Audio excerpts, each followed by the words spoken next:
Pemirsa, saat ini memiliki hobi fotografi tak lagi terbatas. Kini tren fotografi udara atau yang biasa disebut dengan hobi drone terus meningkat. Komunitas pilihan kali ini akan mengajak Anda melihat bagaimana keseruan dari komunitas Kalong Bekasi atau komunitas drone yang bisa menjadi alternatif bagi Anda untuk melepas penat dalam menikmati akhir pekan. Berikut liputan reporter Ikra Anggana dan juru kamera Agung Hendra untuk Anda.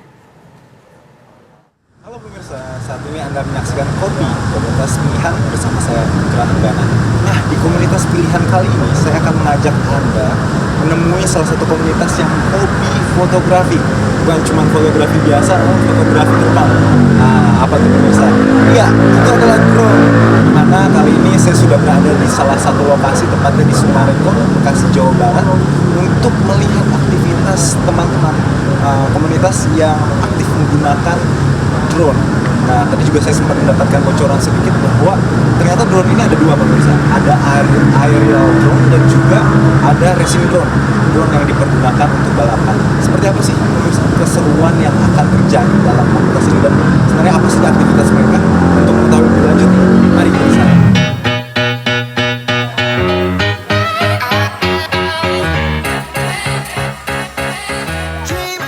Komunitas Kalong Chapter Bekasi dibentuk sejak tahun 2016 dan sudah tersebar luas di berbagai daerah di Indonesia. Seperti Kalong Chapter Jakarta, Bekasi, Tangerang, Bandung, Sumatera Barat, Jawa Tengah, Jawa Timur, hingga Sulawesi Tengah.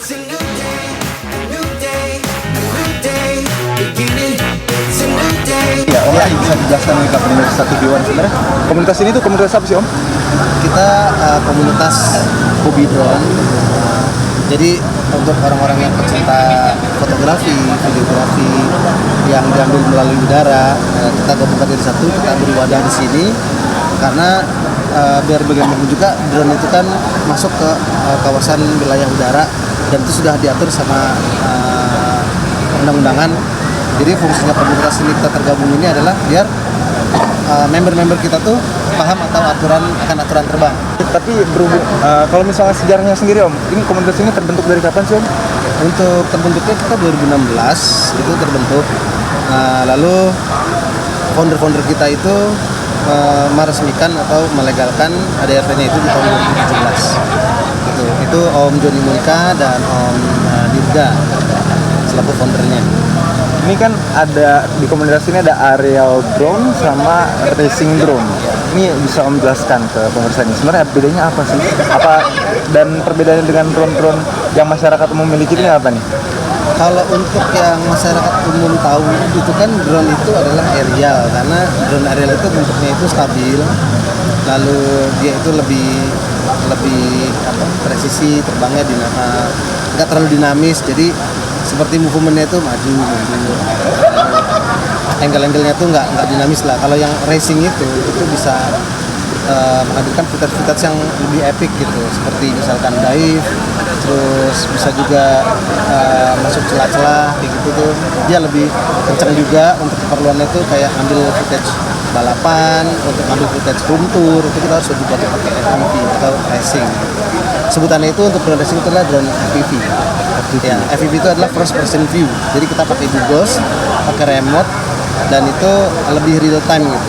Apa yang kita lihat kita kayak ada di dalam si drone itu. Jadi kalau aerial itu kan lewat monitor, lewat layar, terbangnya nggak melalui goggles. Nah, manfaat masyarakat sendiri mengikuti komunitas ini apa sih Om? Manfaatnya yang paling penting adalah ya itu kembali lagi ke mereka tahu akan aturan terbang, terus juga bisa sharing ilmu mengenai videografi dan fotografi.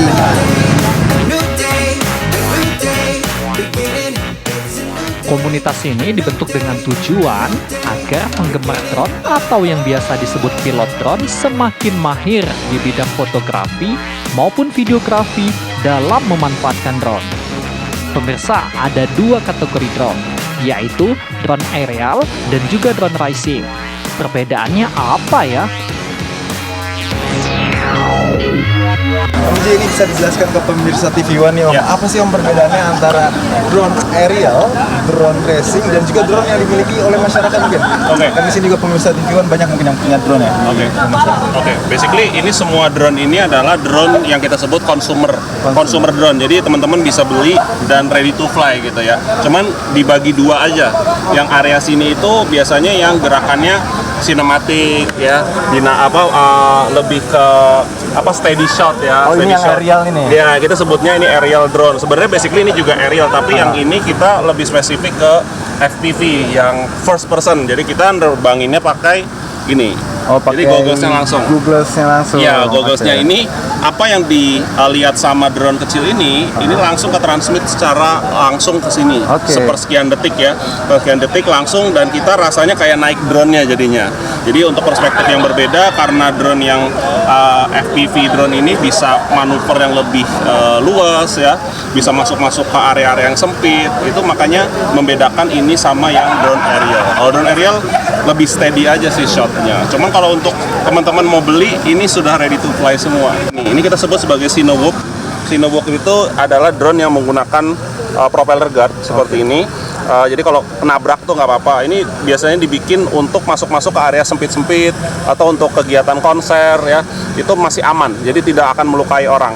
Luar biasa pemirsa, itu tadi penjelasan singkat dari Om DJ mengenai perbedaan antara drone aerial dan juga drone racing. Tapi ini menurut saya masih ada yang kurang pemirsa, karena kita juga masih belum tahu nih harganya Om. Oh, dimulai dari yang aerial dulu ya. Aerial itu ada 3 segmen. Jadi ada pemula, tentunya harganya dimulai dari 4 jutaan ada, itu sampai dengan 14 jutaan. Lalu ada yang medium, itu dari 14 jutaan sampai 18 jutaan. Dan yang pro itu untuk segmen paling tinggi itu di harga 30 ke atas. Jadi 30 ke atas itu benar-benar sampai mungkin bisa sampai 80 juta. Itu tergantung spek yang ada di dalam drone-nya. Itu dari segi aerial. Kalau segi yang ini, yang FPV ya, bahkan ngerakit pun itu bervariatif. Itu mungkin dimulai dari 6,5 juta sampai mungkin 20-an juta.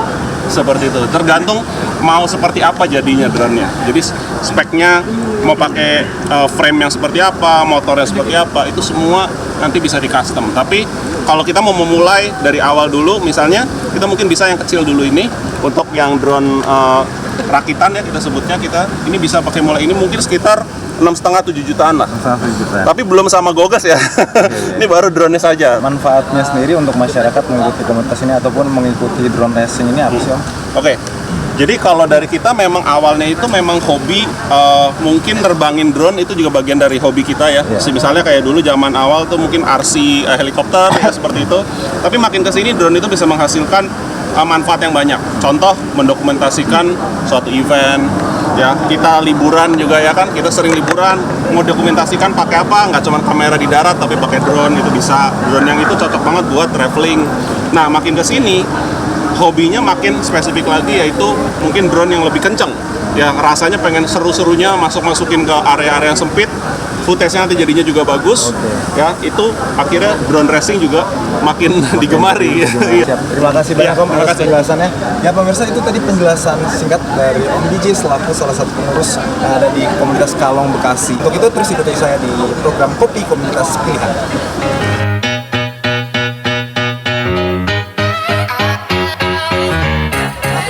Bukan hanya digemari bagi kaum pria, ini komunitas drone ini juga ternyata ada member yang beranggotakan wanita. Gimana, seperti apa sih tanggapan dari member wanita yang ada di komunitas Kalong Bekasi? Mbak Febri dan Mbak Dian, bisa dijelaskan ke pemirsa TV One kenapa, apa alasan Anda ini mengikuti komunitas drone ini? Ini kan rata-rata laki-laki yang ikut nih Mbak. Iya, saya awalnya karena ingin belajar.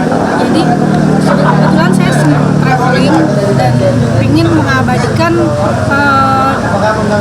view dari atas gitu. Kayaknya bagus tapi di situ saya masih keterbatasan, bingung gitu. Akhirnya saya bergabunglah dengan komunitas Kalong ini. Jadi di situ saya belajar gimana cara mengoperasikan itu.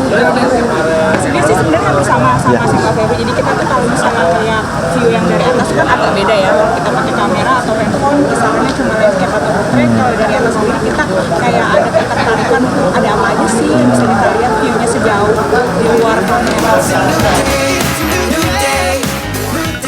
Wah, seru ya. Komunitas drone ini menjadi salah satu wadah bagi pencinta drone di Indonesia loh.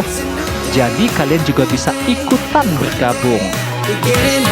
Dari Bekasi, Jawa Barat, Dikra Anggana, Agung Hendra, TV One mengabarkan.